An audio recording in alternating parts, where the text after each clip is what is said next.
conmigo, hermanos? Amén. Vamos a la palabra del Señor. Vamos al libro de los Hechos. Le tengo una buena y una mala. ¿Cuál quiere?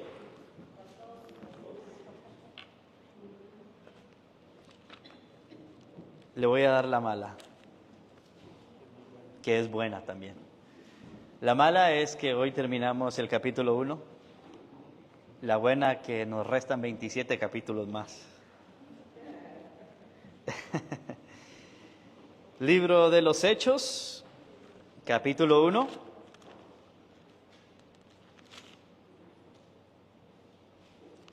Yo estoy en Romanos. Hechos, capítulo 1. Y vamos a darle lectura, hermanos, a partir del verso 12. Le voy a dar un contexto para que lo conecte brevemente. Recuerde, Cristo resucita, se le aparece a los discípulos, Él les enseña por 40 días acerca del reino de Dios, ¿verdad? Les da instrucciones finales, les va a dar una última misión, les dice que no se fueran de Jerusalén porque iban a recibir dentro de no muchos días, un lapso de 10 días, el Espíritu Santo, y a partir de ahí ellos iban a hacer la gran comisión, ¿no? La gran labor de ir a Jerusalén, Judea, Samaria y a los confines de la tierra. Entonces, aquí Pedrito se le prende el foco, como a nosotros se nos tiene que prender. Vamos a partir del verso 12 y aquí entramos. Recuerde que lo último a partir de este punto fue que Cristo ascendió al cielo, ¿no? Fue escondido en una nube y fue al cielo, y relata que así como se fue, así volverá. Entonces, ellos van a regresar a Jerusalén, ¿verdad? Y ahora vamos a leer el verso 12. Dice, entonces volvieron a Jerusalén desde el monte que se llama del Olivar, el cual está cerca de Jerusalén, camino de un día de reposo. Y entrados subieron al aposento alto, donde moraba Pedro, Jacobo, Juan, Andrés, Felipe, Tomás, Bartolomé, Mateo, Jacobo, hijo de Alfeo, Simón el celote y Judas, hermano de Jacobo. Recuerde, estaban en el aposento alto, ¿no? Yo le compartí mi idea personal, que yo creo y siento que era el mismo aposento que Cristo acostumbraba a estar con sus discípulos, por la razón que dice en ese específico aposento alto. Verso 14 dice, todos estos, hablando de los discípulos, de los 11, recuerde que falta uno, ¿verdad? ¿Quién falta? Judas. ¿Dónde está Judas? A un lugar donde usted y yo no vamos a estar, ¿no? Todos estos perseveraban unánimes. ¿En qué? En oración y ruego. Note, esto es fundamental, este verso 14, porque esto es lo que deberíamos de estar haciendo, ¿no? Todos estos perseveraban unánimes en oración y ruego con las mujeres y con María, la madre de Jesús, y con sus hermanos. Verso 15. En aquellos días Pedro se levantó. Ahí está lo interesante, que Pedro se levantó en medio de los hermanos, y los reunidos eran como 120 en número, y dijo, varones hermanos, era necesario que se cumpliese la escritura en que el Espíritu Santo habló antes por boca de David acerca de Judas, que fue guía de los que prendieron a Jesús. Y era contado con nosotros y tenía parte en este ministerio. Este pues, con el salario de su iniquidad, adquirió un campo, y cayendo de cabeza se reventó por la mitad, y todas sus entrañas se derramaron. Y fue notorio a todos los habitantes de Jerusalén, de tal manera que aquel campo se llama en su propia lengua Aceldama, que quiere decir campo de sangre. Porque está escrito en el libro de los Salmos, sea hecha desierta su habitación y no hay quien more en ella, y tome otro su oficio. Es necesario, pues, que de estos hombres que han estado junto con nosotros todo el tiempo que el Señor Jesús entraba y salía entre nosotros, comenzando desde el bautismo de Juan hasta el día en que de entre nosotros fue recibido arriba, uno sea hecho testigo con nosotros de su resurrección. Y señalaron a dos, a José, llamado Barsabás, que tenía por sobrenombre Justo, y a Matías. Y orando dijeron, tú, Señor, que conoces los corazones de todos, muestra cuál de estos dos has escogido, para que tome la parte de este ministerio y apostolado de que cayó Judas, por transgresión para irse a su propio lugar, y les echaron suerte, y la suerte cayó sobre Matías, y fue contado con los 11 apóstoles. Muy interesante, ¿no? Entonces, hoy vamos a terminar esta carta. Por lo pronto, hermanos, incline su rostro. Vamos a rogarle al Señor que nos siga guiando. Bendito Dios, estamos ante ti, ante tu palabra, tu santa y bendita palabra, Dios. Contentos y gozosos, mi Señor, porque hemos entendido poco a poco, mi Dios, lo que vas formando tu iglesia a través de este libro. Sé que a partir del capítulo 2 vamos a ir viendo una formación aún más amplia y clara, pero gracias, oh Dios, porque todo lo que estamos viendo es algo necesario que se aconteciera y algo necesario para nosotros aprender, porque esta es la historia de los inicios de la iglesia. Ábrenos el entendimiento, mi Señor, nuestro corazón para poder guardar los principios, las exhortaciones y lo que quieres hablarnos a nosotros. Permítenos ser sensibles, oh Dios, y que seas tú produciendo el querer como el hacer en nosotros. Te lo rogamos, oh Dios, en el nombre de tu Hijo Jesucristo. Amén, amén, amén. Tome asiento. La semana pasada vimos, y que le quede claro, que Judas no fue salvo, ¿ok? De repente le parece shock a usted, o sea, como que no cree, ¿no? Como si fue discípulo, como si fue escogido, ¿no? Yo creo que el problema es en ese sentido, ¿no? Que fue escogido, pero no fue escogido en el sentido de salvación, sino para el ministerio. Entonces, Judas, hermanos, fue un incrédulo, fue destinado a hacer prácticamente la obra de Satanás. Ahora, vamos al verso 21 y 22. Desde allí nos vamos a arrancar. Verso 21 y 22 de Hechos 1. Y dice Lucas. Bueno, está hablando Pedro, ¿eh? Lucas escribe, pero Pedro está hablando. Recuerde que él es el que lleva el diálogo. Es muy importante ver eso. Dice, es necesario, cada palabra es importante, ¿verdad? Cuando dice que es necesario, ¿a qué se refiere? Es una orden, ¿no? Es necesario, pues, que de estos hombres que han estado junto con nosotros todo el tiempo que el Señor Jesús entraba y salía entre nosotros, comenzando desde el bautismo de Juan hasta el día en que de entre nosotros fue recibido arriba, uno se ha hecho testigo con nosotros de su resurrección. Quiero que note que esta es la segunda vez que Pedro menciona la frase es necesario. Esta es la segunda vez.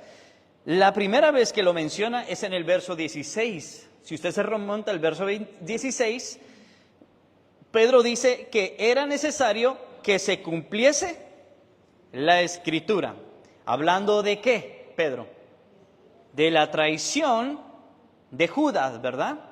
Entonces, cuando dice era necesario que se cumpliese la Escritura, es porque es algo que ya estaba escrito, era el destino. Dios ya sabía que iba a pasar y no es de que le cayó por sorpresa al Señor que al varón que escogió Judas le traicionó de repente. No, Dios ya sabía. Incluso lo manifiesta cuando Pedro dice, era necesario que se cumpliese la Escritura. Entonces simplemente se está cumpliendo lo que está en el Antiguo Testamento. Entonces cuando dice que es necesario, es algo que tiene que pasar sí o sí. Lo entendemos, que es sencillo, ¿no?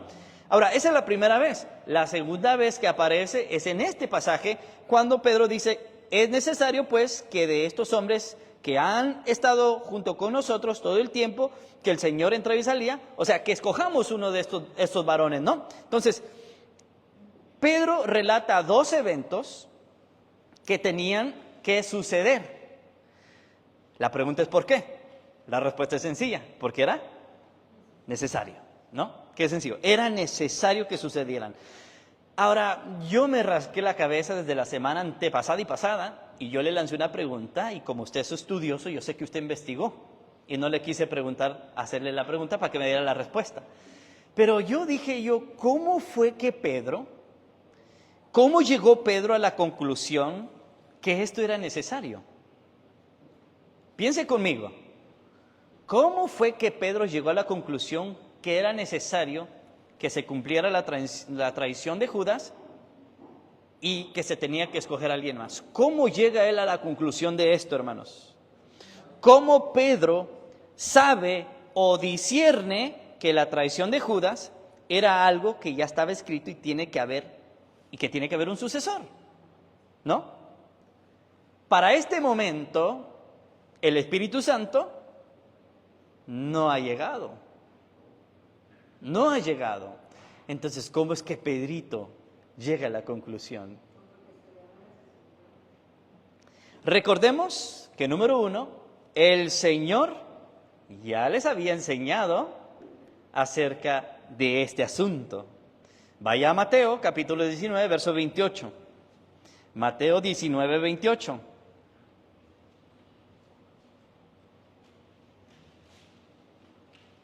O sea, lo interesante es que Pedro se levanta y declara una verdad plasmada del Antiguo Testamento, pero ¿cómo sabe, cómo discierne que es en ese momento que está pasando, no? Mateo 19, 28 dice lo siguiente. ¿Estamos?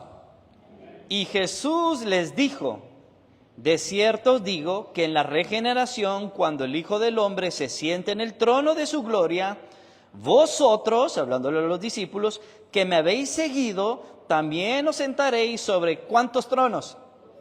Sobre 12 tronos para juzgar a las 12 tribus de Israel. Entonces, por fuerza, por ley, tienen que haber 12 apóstoles, porque hay 12 tronos para juzgar 12 tribus. Por lógica, ¿no? O sea, no hay pierde. Vaya a Lucas 22. Lucas 22. Entonces, esto es algo que el Señor ya les había enseñado. Es como que si yo le hago una pregunta de una predicación hace 3 años, yo sé que usted se va a recordar. Lucas, que dice, hermano, no me pregunte nada de la predicación pasada. Lucas capítulo 22. Verso 28 al 30. ¿Estamos? Lucas capítulo 22, verso 28 al 30 dice: pero vosotros sois los que habéis permanecido conmigo en mis pruebas. Yo pues os asigno un reino como mi Padre me lo asignó a mí, para que comáis y bebáis a mi mesa en mi reino y os sentéis en tronos juzgando a las 12 tribus de Israel. Reiteradas veces, hermanos, Jesús se ve, no en la obligación, pero a enseñarles estas cosas. Es decir, hermanos, esto no es nada nuevo para los discípulos. No es nada nuevo para ellos. Lo que pasa es que somos muy olvidadizos, ¿verdad que sí? Ahora, Lucas relata que después de haber resucitado, Cristo se les apareció por 40 días y por esos 40 días les enseñó acerca del reino de Dios. Es decir, Cristo les vino a repetir lo mismo que les había enseñado. La razón por la cual Pedro llegó a entender estos 2 eventos, de la cual eran necesarios, fue porque Jesús hizo algo en ellos, hizo una cosa pequeñita. ¿Sabe qué es? Vamos a Lucas 24, ahí cerca donde está Lucas 24, y aquí da la respuesta, Lucas capítulo 24. Recuerden, no tienen el Espíritu Santo, pero Jesús les ayuda en algo. Lucas capítulo 24, verso 44 al 46.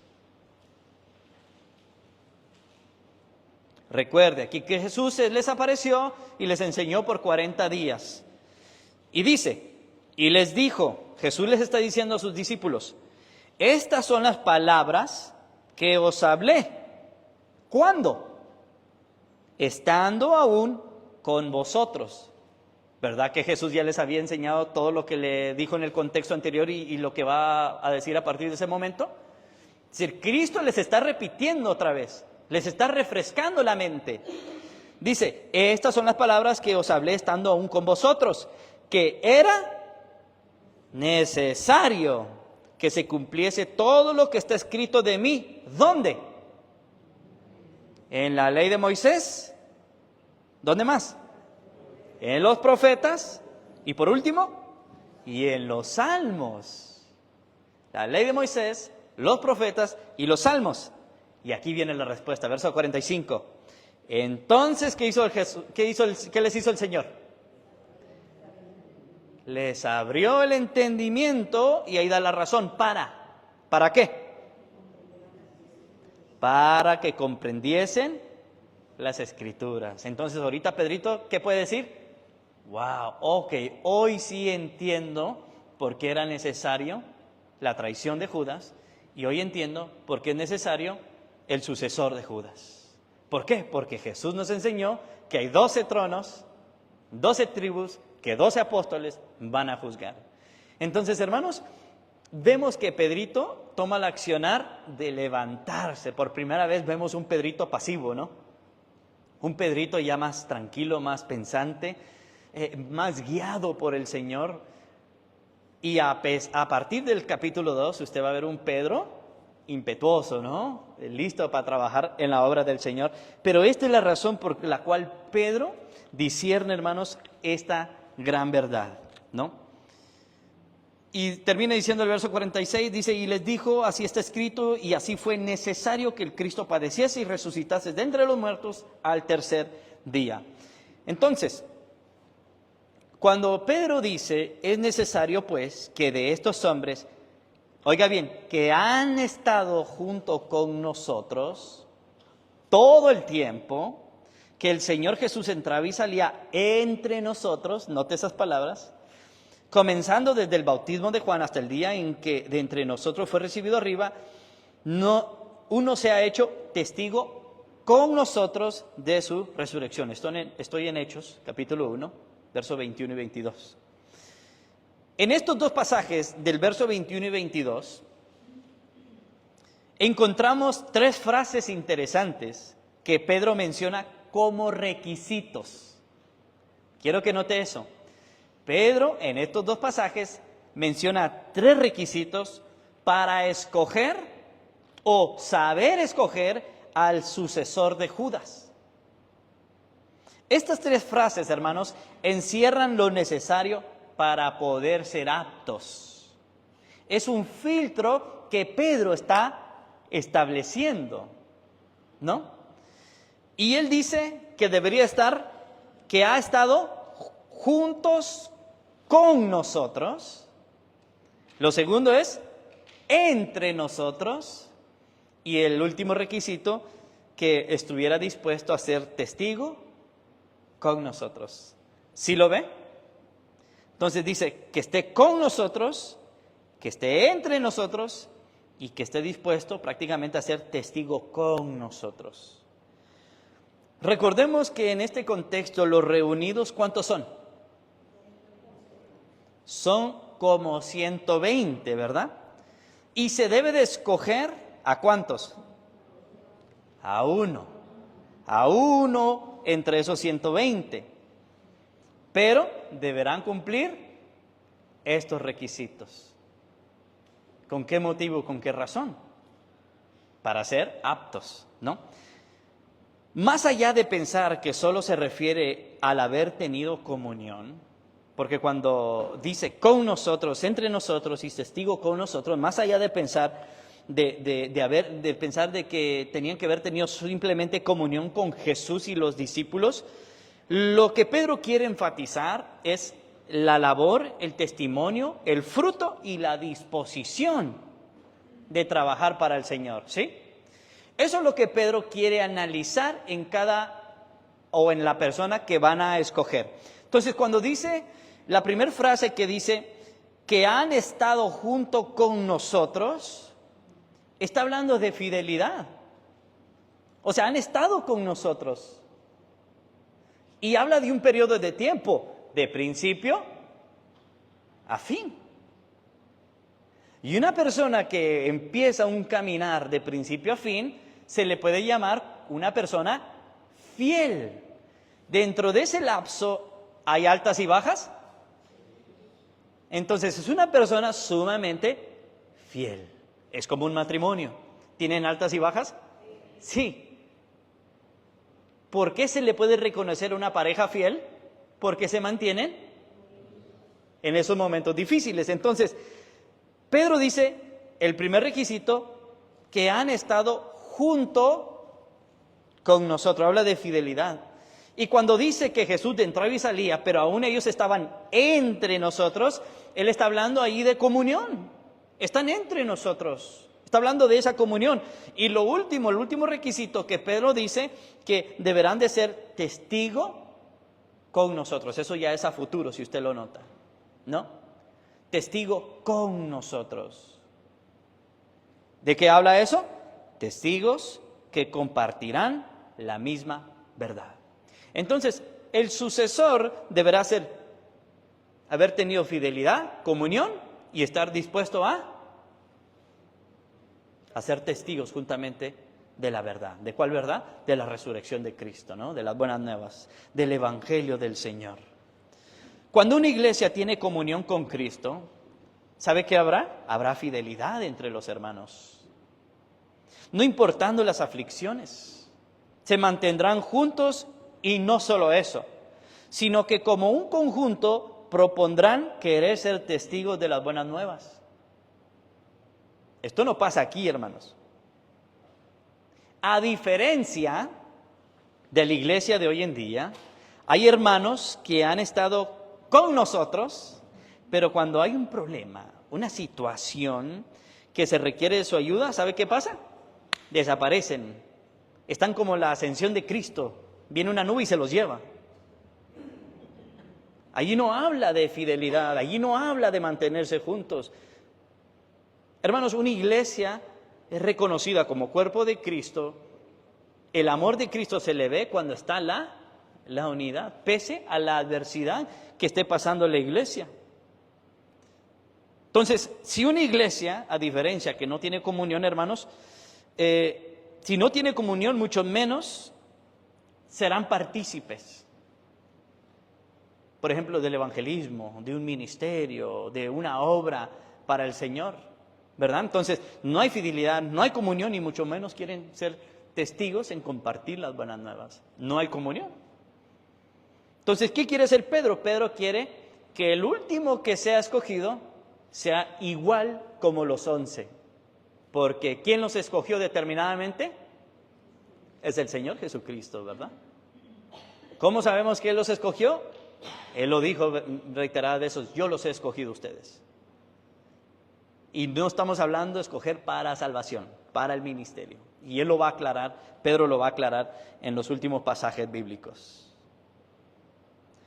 Hermanos, estos son buenos principios al momento de escoger líderes de nuestra iglesia. Deberemos notar fidelidad. ¿Qué más? Comunión y que estén dispuestos ¿a qué? A ser testigos en compartir la verdad. Unos principios que Pedro establece como filtro para escoger al nuevo apóstol. ¿Podemos adoptar eso nosotros? Claro que sí, hermanos. Ahora, quiero que note el contexto, el trasfondo. Cristo ascendió al cielo, ¿y qué hicieron los discípulos? Regresaron a Jerusalén y fueron a un lugar llamado el aposento alto. ¿Allí qué hicieron? La Biblia dice que perseveraban unánimes en oración y ruego. La unidad. Juntos tomaremos mejores decisiones. Y más allá de decir juntos, poniendo a Cristo como base fundamental y juntos seremos guiados por Él. ¿Verdad? Pese a cualquier adversidad, hermanos. Ahora, notemos el verso 23. Vaya al verso 23.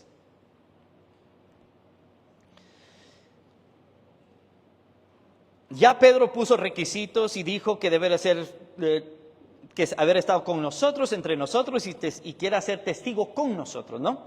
Es decir, fidelidad, comunión y querer compartir la verdad. Ahora Pedrito dice, y señalaron a dos. ¿A quiénes? A José, llamado Barsabás, que tenía por sobrenombre Justo, y a Matías. Entonces, los requisitos que Pedro establece sirvieron como un filtro. ¿Por qué? Porque de los 120 discípulos presentes, solo 2 fueron propuestos al reemplazo de Judas. ¿Por qué? Porque solo ellos cumplían estos requisitos. ¿Cuáles requisitos? Todo lo que mencionó en el verso 21 y 22. Tendrían que haber estado desde el inicio del ministerio de Jesús, haber visto su muerte y resurrección y haber estado en la ascensión de Cristo, ¿no? Entonces, haber estado, caminado, participado en todo ese lapso de tiempo. Entonces, de estos 120 que sí eran discípulos, solo 2 pasaron ese filtro, ¿no? Solo 2. Entonces, note cómo se va reduciendo el número. Cómo se va reduciendo, ¿no? Qué interesante. Tanto José como Matías, ambos tenían que haber estado desde el inicio del ministerio del Señor, haber visto su resurrección hasta la ascensión de Cristo.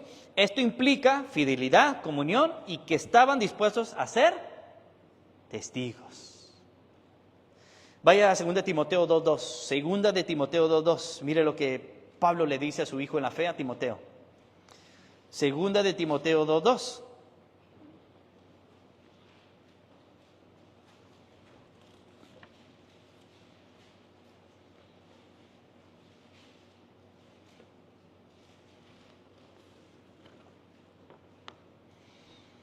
Dice, lo que has oído de mí ante muchos testigos, esto encarga, ¿a quiénes? A hombres fieles que sean idóneos para enseñar también a otros. Testigos. Entonces, ellos se verán en la obligación, como usted y como yo, en la obligación de ser testigos. Que seamos hombres fieles, que seamos idóneos para enseñar también a otros. Entonces, eso deberemos de estar enseñando, hermanos. Y estos varones clasificaban porque tenían todos los requisitos, ¿no? Ahora, vaya a Hechos 1:24 y vamos a analizar el siguiente pasaje. Entonces, Pedro ya puso requisitos, escogieron entre los 120 a 2, y ya que escogieron, vamos a ver qué está haciendo toda la congregación. Y lo digo congregación entre comillas, porque la iglesia todavía no existe. La iglesia va a nacer en Pentecostés y se va a ir desarrollando a través de todo el libro de los Hechos, como lo hemos mencionado. ¿Ok? Verso 24 dice, orando dijeron, ya escogieron, ¿y ahora qué están haciendo? Orando dijeron, tú, Señor, que conoces los corazones de todos, muestra cuál de estos 2 has escogido. O sea, tú escogiste, no nosotros. Note el proceso de la elección del sucesor de Judas, hermanos. Quiero que lo note. Pedro discierne el reemplazo de Judas, ¿verdad que sí? Luego propone el reemplazo mediante requisitos. Después, entre todos, escogen a 2 varones. ¿Quién lo escogió, Pedro o los 11? Entre todos escogieron a estos 2. Y ahora vemos a esta congregación haciendo ¿qué? Orando. Entonces la propuesta está ahí. Y ahora están orando. Hermanos, como les mencioné en la mañana, yo les propuse, ¿no? Estamos buscando otro lugar, otro templo. La propuesta está ahí. ¿Qué sigue de ahí? Orar. Entonces, si usted nota, los discípulos van a tomar una decisión muy importante que va a cambiar el rumbo, o no lo va a cambiar, va a mantener el rumbo de todo el ministerio de Jesús, de la obra. Nuestra iglesia también se rige por decisiones, pero no podemos tomar decisiones al azar, a cómo va, a lo que parece, a lo que va saliendo, no. Una iglesia unida, recuerde el contexto, ellos salieron del Monte de los Olivos, fueron a Jerusalén, fueron a orar, a tener comunión, a buscar el rostro del Señor, y llegan a una conclusión y ahora tienen esa comunión, la oración, para llegar a una decisión. No se parece nada a la iglesia del siglo XXI, ¿verdad que no? Nada. Entonces, nosotros deberíamos de tener comunión para llegar a tomar decisiones. ¿Usted va a tomar decisiones en su vida? Entonces, haga el mismo proceso usted mismo. Busque el rostro del Señor, búsquelo en la oración. Dígale, Señor, esta es mi propuesta, esto deseo. Pero, quién sabe si Dios quiera, ¿no? Usted tal vez quiere algo, pero tal vez Dios le tiene algo más. Pero si usted no ora, va a estar escogiendo y haciendo las cosas al azar, sin saber y discernir qué es la voluntad de Dios, ¿no? Entonces ellos estaban orando y dijeron, tú, Señor, que conoces los corazones de todos, que dijo, muestra cuál de estos dos has escogido. ¿Sí nota el proceso de Pedrito? Ahora, los discípulos al decir, tú, Señor, mostraron una actitud de dependencia total. O sea, tú, Señor, tú eres el que va a tomar la decisión, tú tomas las riendas. ¿Esa es su oración, hermano? Y muchas veces oramos así, tú, Señor, guíame. Sí, pero usted termina tomando su decisión, ¿no? Es como va manejando, ¿no? Maneja tú. Y viene el copiloto, dobla aquí, dobla allá. ¿Qué, me bajo para que manejes tú o qué? Así hacemos con el Señor, hermanos. No, estos hermanos cuando dicen tú, Señor, estamos viendo una actitud de dependencia total al Señor. Entonces, toda iglesia deberá aprender a depender al 100% en el Señor. Cada decisión debe de ser regida, presentada y tomado bajo la voluntad de Dios, sin que sea manipulada o influenciada por nosotros. ¿A qué me refiero? A que no sea una petición manipulada o influenciada por nosotros. ¿A qué me refiero, hermanos? Muchas veces tomamos decisiones, ¿verdad?, fuera de la voluntad de Dios, pero creyendo que fue Dios quien me condujo. ¿Y por qué lo cree? Porque usted no lo discierne. Y después resalta la frase espiritual, Dios me guió. No. Tú tomaste tu decisión. O la frase de que estoy bendecido por Dios. No, estás bendecido por tus propias fuerzas. Trabaja de sol a sol y tiene dinero, Dios me bendijo. Eso no es prácticamente la bendición de Dios, hermano. Las bendiciones de Dios son aquellas que usted no mete las manos y Él simplemente se las da. Pero cuando usted manipula, es que usted está quitándole la autoridad al Señor, bueno, pretendiendo quitándole la autoridad y haciendo su voluntad encima de la de Él. Pero estos varones dicen, tú, Señor. ¿A quién ponen primero? Orando dijeron, tú, Señor. No yo, no nosotros, no estos dos, tú, Señor. Qué interesante, ¿no? Este pasaje muestra cómo los creyentes sueltan las riendas y piden que sea el Señor quien dirija la decisión. Si aquí hay una decisión, supongamos que usted tiene las riendas, usted tiene una decisión muy importante, ¿a quién le va a cargar la responsabilidad? A mí, ¿verdad? No, que la tome Él. Igual nosotros, hermanos, Señor, esta decisión escapa de mis fuerzas, tómala tú, Señor. Toma las riendas de esta decisión, ¿no?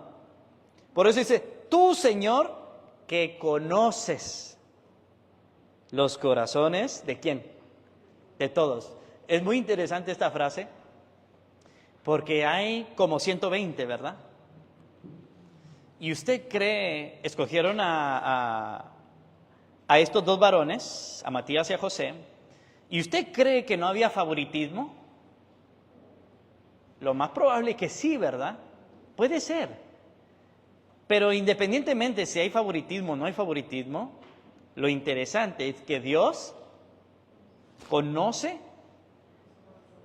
Entonces, note que Pedro dice, orando, dijeron, tú, Señor, que conoces los corazones de todos. No solo se enfocó en los corazones de los candidatos, sino de los que propusieron también. ¿Sí? Entonces, Dios no iba a pasar por alto o inclinar la balanza a la preferencia. No, Dios conoce quién era apto. Dios conocía quién tenía favoritismo. Dios conocía quién quería que se quedara como apóstol, tal vez por beneficio propio. Ahora, el versículo no lo dice, pero el decir que Dios conoce todo es que Él absolutamente iba a tomar la decisión adecuada y correcta, ¿no? Y dice que conoce los corazones de todos. ¿Y qué dice Pedro? Muestra cuál de estos dos. Qué interesante lo último, ¿no? Has escogido. O dice hemos escogido. Si digo yo hemos escogido, ha sido decisión mía, ¿no? Pero has escogido. ¿En qué tiempo lo dice?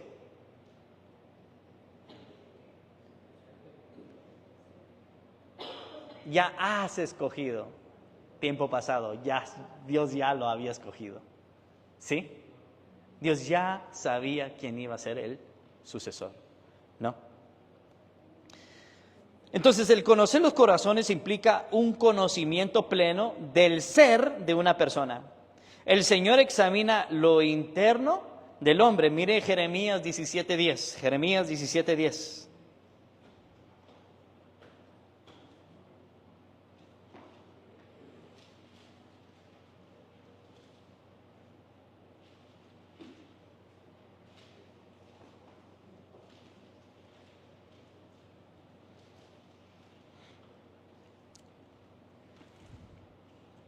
¿Estamos? Jeremías 17:10 dice, yo Jehová, que escudriño la mente, que pruebo el corazón, para dar a cada uno según su camino, según el fruto de sus obras. Entonces, ¿qué hace Dios? Escudriña la mente y prueba el corazón. Es decir, si usted tiene un secretito, usted se lo puede esconder a medio mundo, ¿no? Pero delante de Dios, todo queda manifiesto. Él lo sabe absolutamente todo. Entonces, por eso, cuando le dice, tú Señor que conoces los corazones de todos, dice, muestra cuál de estos dos has escogido. Es interesante saber y creer que Dios antemano, como les dije, ya tomó la decisión. La frase has escogido muestra el cuidado de la iglesia. ¿Sí entiende eso? Por ejemplo, supongamos que yo me voy, que el domingo que viene yo ya no me presento. Yo no le estoy diciendo que va a estar alguien aquí parado predicando, pero Dios antemano ya tiene a quién, a alguien que va a ministrar su vida. ¿Por qué? Porque Él tiene el cuidado de su obra. Entonces Pedro reconoce que el Señor acaba de ascender y ya tiene cuidado de su obra. Porque antemano dice, has escogido. Y vayamos al verso 25. Y vamos a terminar con estos dos pasajes. Dice, para que tome la parte de este ministerio y apostolado, de que cayó Judas por transgresión para irse a su propio lugar. Verso 26. Y aquí hay algo muy interesante, ¿no? Y les echaron suertes, y la suerte cayó sobre Matías, y fue contado con los 11 apóstoles. Entonces, de repente usted no sabe qué pasó aquí, ¿no? ¿Fue al azar o no fue al azar? ¿Cómo pasó? Hermanos, echar suerte no es como comúnmente lo conocemos nosotros, ¿ok? Como escoger algo al azar, como quien dice, ni modo, le tocó a él por casualidad o por suerte. Este acontecimiento que está diciendo Pedro en el último pasaje, que echaron suertes y que la suerte cayó sobre Matías, no es de que agarraron un dado o tiraron una moneda y le preguntaron a José Matías, cara o águila. No, no fue así, hermanos. Es algo similar, pero no es así. Ahora, debe de entender que la Biblia no describe con detalle, de cómo se echaba suerte, pero sí da, bueno, no da rasgos grandes, sino sí da detalles, ¿verdad? Pero era más o menos como un sorteo. Y usted dirá, ¿que no es suerte? No. El enfoque no es en el echar suerte. Ahorita se lo voy a mostrar.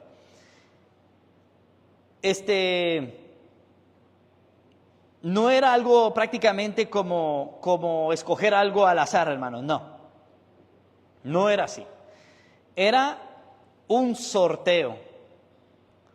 Ahora, el pueblo de Israel entendía, escuche bien, que sobre quien cayera la suerte en el Antiguo Testamento, sobre quien cayera la suerte era porque Dios antemano ya lo había escogido.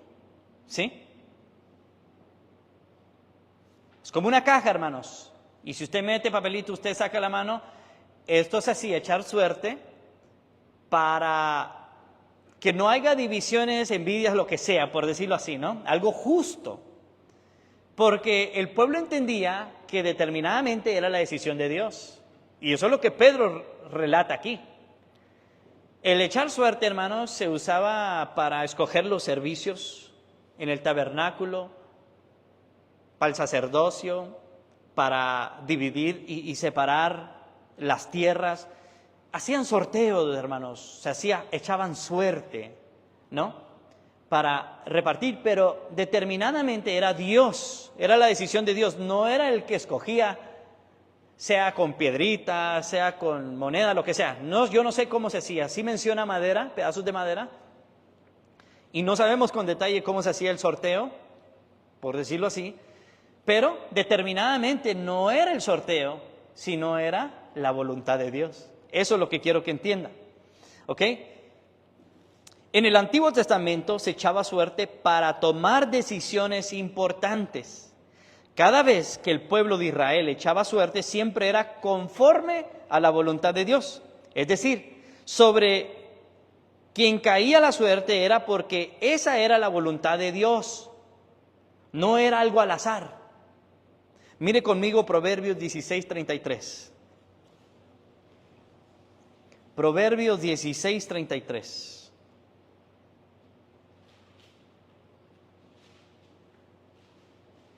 Y este pasaje es bien interesante. Note la primera parte de este versículo. Proverbios 16:33.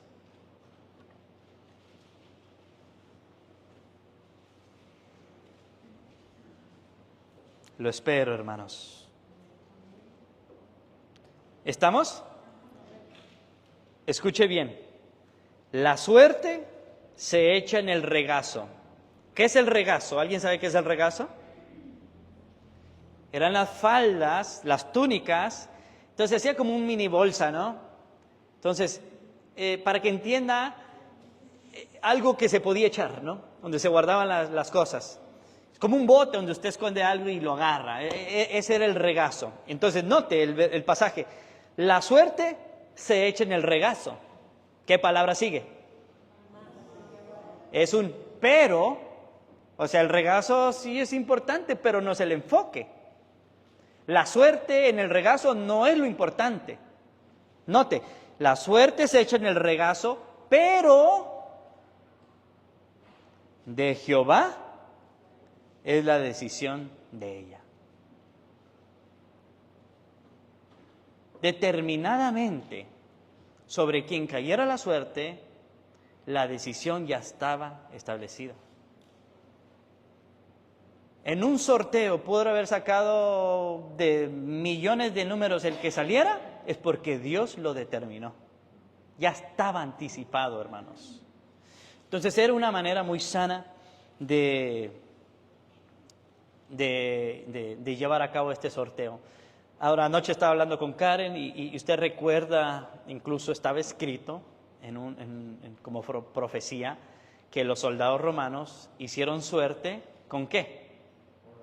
Con las vestiduras de Jesús, ¿verdad? Pero no es el mismo proceso, hermanos. Porque si usted nota aquí, Pedrito, que dice en el verso 23 en adelante, perdón,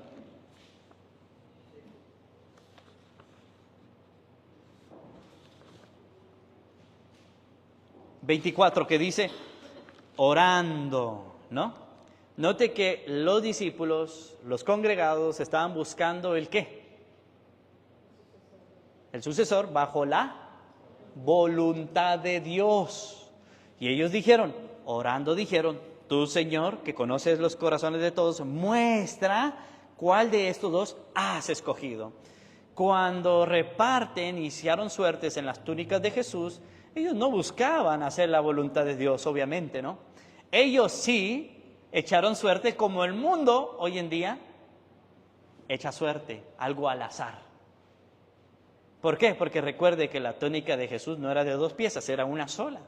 Entonces, si hubiera sido 2 piezas, pues se reparten y no echan suerte. Pero como era de una sola pieza, tenían que, lo más probable, bajo el contexto histórico, los romanos echaban suerte con dados.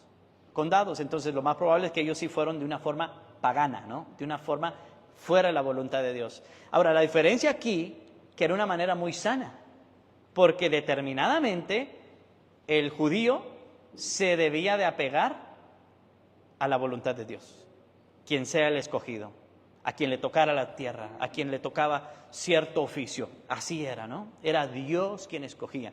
Por eso le digo, hermanos, si yo no vengo el siguiente domingo, tenga la certeza que Dios ya tiene a alguien. ¿Por qué? Porque Dios tiene el cuidado de su iglesia. Y eso es lo que estamos viendo aquí, el inicio de cómo va a tener cuidado de esos 12 apóstoles, ¿no? Entonces, echar suerte era un método sano y transparente que Dios permitía para cumplir su voluntad. De esa manera, su pueblo entendía que era Dios escogiendo y no el hombre, ¿no? El hombre no podía manipular de esa manera. ¿Por qué? Porque determinadamente Dios ya había escogido. La suerte cayó ¿sobre quién? Sobre Matías, quien se oponga, porque escuche bien, hasta el día de hoy se oponen al apostolado Matías, aunque usted no lo crea. Muchos creen y piensan que Matías no fue apóstol y no es apóstol. Pero déjeme le digo que esta suerte cayó sobre él. Y quien se oponga al apostolado Matías se estaría oponiendo a la decisión y voluntad del Señor. O sea, no solo de un hombre, no, de la voluntad de Dios, porque Él escogió, ¿no? A partir de Hechos 2, cuando reciben el Espíritu Santo, usted nunca más va a ver ese método.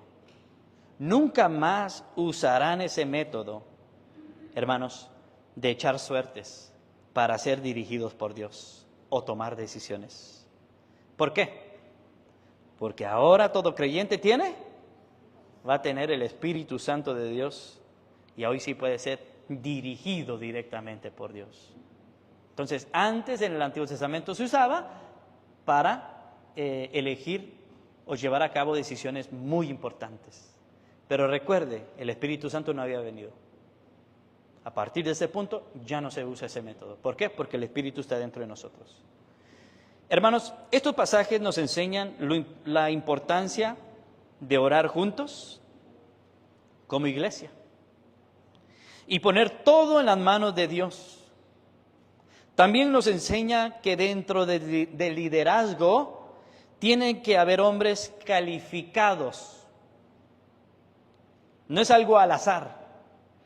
Cualquiera puede ponerse como pastor en el regazo, pero es Dios quien decide. Y usted va a ver, hermanos, sin número de personas que se ponen como pastor. Se pusieron ellos porque tal vez Dios no. Entonces, como dice el pasaje, la suerte es echada en el regazo, sí. Pero, determinadamente, de Jehová es la decisión de ella. ¿Por qué? Porque Dios cuida su iglesia. Esa es mi convicción y lo creo, ¿no? Incline su rostro.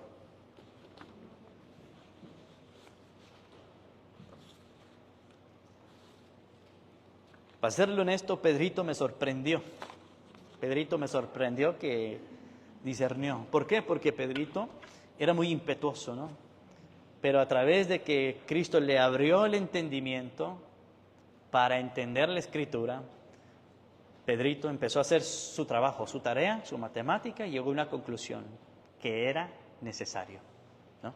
Era necesario que Judas traicionara, pero también era necesario que hubiera un sucesor. Puso requisitos, solo 2 hubieron aptos. Y de esos 2, Dios ya había determinado. ¿Por qué? Porque el último pasaje de Hechos 1 dice, y les echaron suerte, y la suerte cayó sobre Matías, y fue contado con los 11 apóstoles. Entonces de repente resalta una inquietud, una pregunta. Entonces, ¿Pablo es el número 13? No, nada que ver. Pablo es apóstol a los gentiles. Su apostolado es muy diferente a estos 12. ¿Ok? Espero y que haya edificado su vida, hermanos, en este primer capítulo. Y en el segundo también va a estar tremendo, ¿no? Bendito Dios, gracias te damos, oh Señor, por tu palabra, por enseñarnos, mi Dios, la integridad, los inicios de esta iglesia. A pesar de que no habían nacido, pero estos principios, mi Dios, los practicaron en el capítulo 2 de Hechos, es decir, días después. Gracias porque esto nos exhorta y nos enseña que más allá que tienes cuidado de tu iglesia, nos anhela, nos impulsa, mi Dios, a tener esa comunión, a exhortarnos, mi Dios, a buscar tu rostro en todo momento en nuestras decisiones. Como dijo el Señor, el que quiera venir en pos de mí, número 1, niéguese a sí mismo. Número 2, tome su cruz.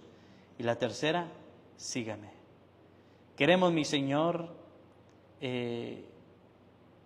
como dijo los requisitos de Pedro, estar con nosotros, estar entre nosotros y estar dispuesto. Fidelidad, comunión y disposición a compartir las buenas nuevas. Mi Dios, haznos varones idóneos para enseñar también a otros. Gracias por tu palabra, gracias por este primer capítulo. Y en el nombre de Jesús te damos toda la honra y la gloria. Y la iglesia dice, amén. Dios les bendiga, hermanos.